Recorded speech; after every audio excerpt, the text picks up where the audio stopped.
Holy Bible, Old Testament, Genesis chapters 1 to 50, a chapter a day. Chapter 3. Now the serpent was more subtle than any beast of the field which the Lord God had made. And he said unto the woman, Yea, had God said, Ye shall not eat of every tree of the garden. And the woman said unto the serpent, We may eat of the fruit of the trees of the garden, but of the fruit of the tree which is in the midst of the garden, God hath said, Ye shall not eat of it, neither shall ye touch it, lest ye die. And the serpent said unto the woman, Ye shall not surely die, for God doth know that in the day ye eat thereof, then your eyes shall be opened, and ye shall be as gods, knowing good and evil.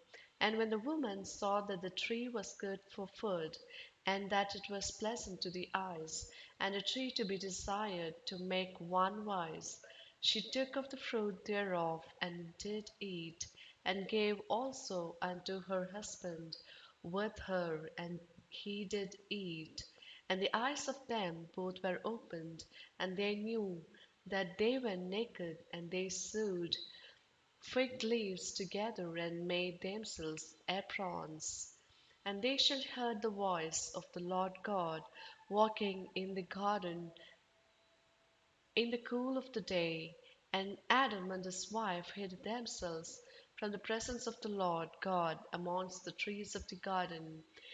And the Lord God called unto Adam, and said unto him, Where art thou?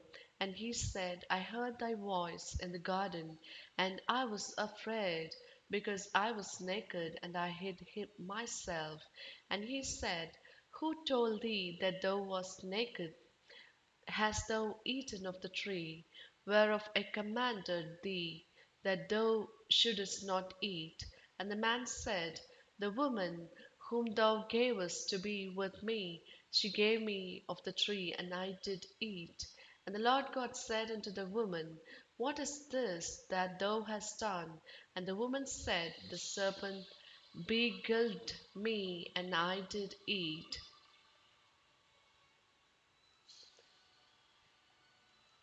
And the Lord God said unto the serpent, Because thou hast done this, thou art cursed above all cattle, and above every beast of the field. Upon thy belly shalt thou go, and dust shalt thou eat all the days of thy life. And I will put enmity between thee and the woman, and between thy seed and her seed. It shall bruise thy head, and thou shalt bruise his heel. Unto the woman he said, I will greatly multiply thy sorrow and thy conception. In sorrow thou shalt bring forth children, and thy desire shall be to thy husband, and he shall rule over thee.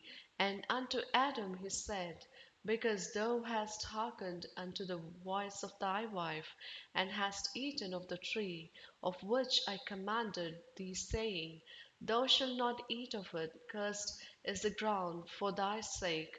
In sorrow shalt thou eat of it all the days of thy life. Thorns also and thistles shall it bring forth to thee, and thou shalt eat the herb of the field.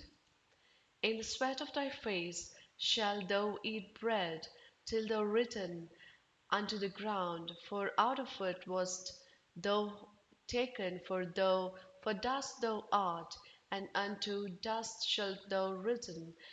And Adam called his wife's name Eve, because she was the mother of all living.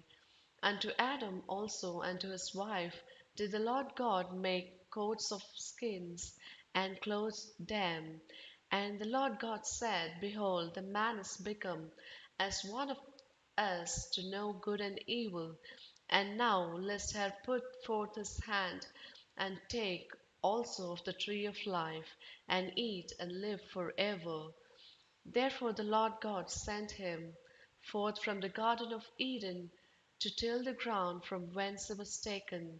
So he drove out the man, and he placed at the east of the garden of Eden cherubim and a flaming sword which turned every way to keep the way of the tree of life. Amen.